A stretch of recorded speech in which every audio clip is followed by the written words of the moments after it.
Les vastes océans. L'eau recouvre les 3/4 de la surface terrestre. Par conséquent, ni le froid présent dans les pôles nord et sud, ni la chaleur tropicale si étouffante ne peuvent saisir la Terre sous leur emprise. La surface de la Terre, réchauffée par les rayons du soleil durant la journée, distribue la chaleur tout autour, tel un radiateur. Quant aux océans, en dépit de recevoir des millions de calories provenant de la chaleur du soleil, ils ne peuvent se réchauffer que jusqu'à un certain point. Mais une fois réchauffés, ils ne perdent pas leur chaleur facilement. Ainsi, les océans, qui couvrent la surface de la Terre, régulent les climats et agissent comme un thermostat, modérant la chaleur excessive ou le froid intense, d'où la raison pour laquelle ils ont une masse supérieure à celle des continents. En vertu du système d'évaporation, ils comblent par ailleurs le besoin en eau que requièrent les terres. De petites étendues d'eau auraient signifié moins d'évaporation, ce qui aurait entraîné de féroces sécheresses suffisantes pour changer la terre entière en immense désert.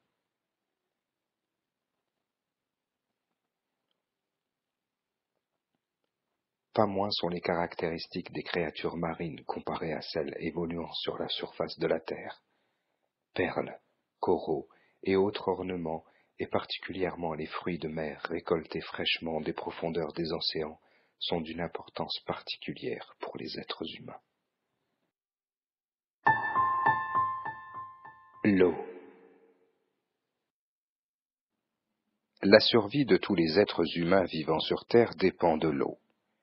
Toute personne, incapable de trouver de l'eau alors qu'elle en a désespérément besoin, n'aurait pas rechigné à céder tous les trésors de la terre en échange d'une simple gorgée du précieux liquide.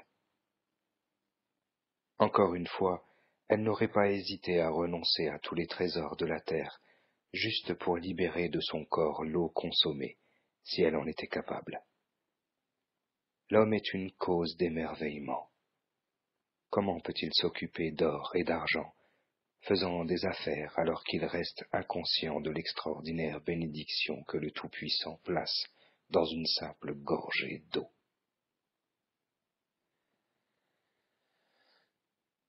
Il ne faudrait pas beaucoup de temps à toute personne qui contemple ces sagesses sous-jacentes pour se rendre compte que toutes les créatures qui peuplent la terre dépendent de la protection et de l'aide d'un Créateur à la connaissance infinie, et que sans lui, elles sont bien incapables de survivre. Elle doit se réconcilier avec le fait qu'elle évolue dans des conditions miraculeusement parfaites, au pays des merveilles virtuelles, qu'elle aurait elle-même été incapable de maintenir. Ni la raison, ni la conscience ne seraient alors assez aveugles pour avoir le culot de se rebeller contre Allah. Gloire à lui, le Créateur et le régulateur de l'univers.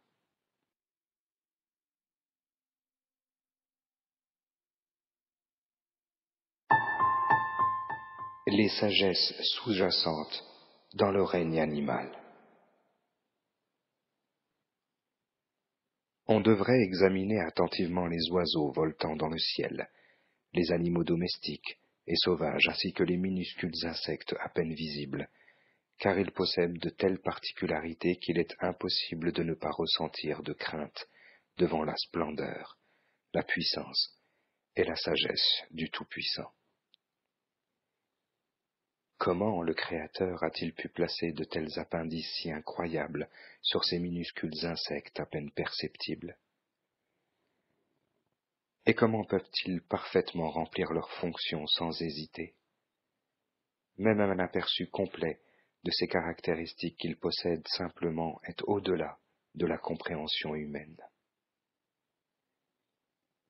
Si l'homme devait observer attentivement les animaux, leurs formes diverses et leurs apparences, et ensuite réfléchir sur ce qu'ils fournissent de leur peau, de leur fourrure, de leur viande et de leur lait pour son propre confort, il aurait sans doute pris conscience des bénédictions illimitées et de la miséricorde du Tout-Puissant.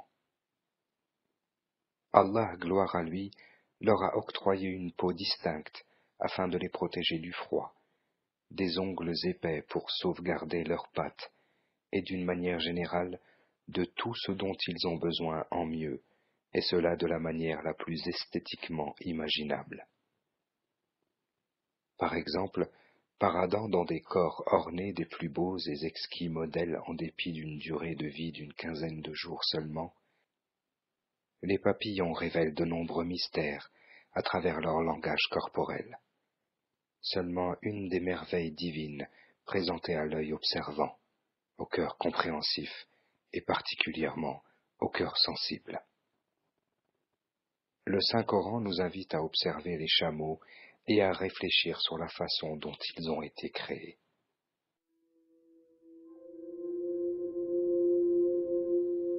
Ne considèrent-ils donc pas les chameaux comme ils ont été créés, et le ciel, comment il est élevé, et les montagnes, comment elles sont dressées, et la terre, comment elle est nivelée? Eh bien, rappelle, tu n'es qu'un rappeleur.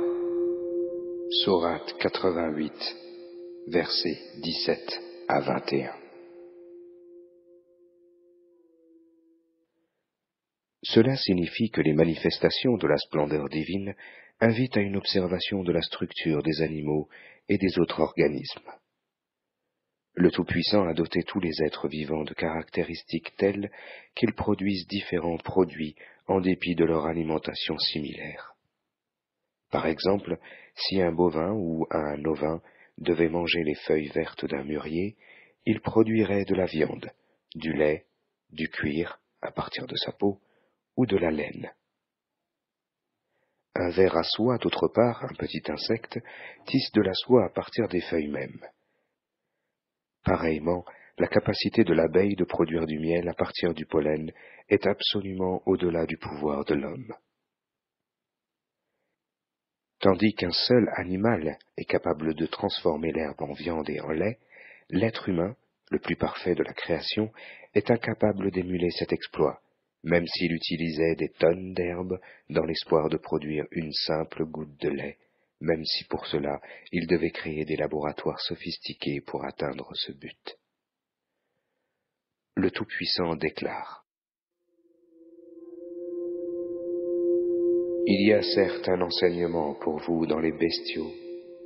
Nous vous abreuvons de ce qui est dans leur ventre, un produit extrait du mélange des excréments intestinaux et du sang, un lait pur, délicieux pour les buveurs.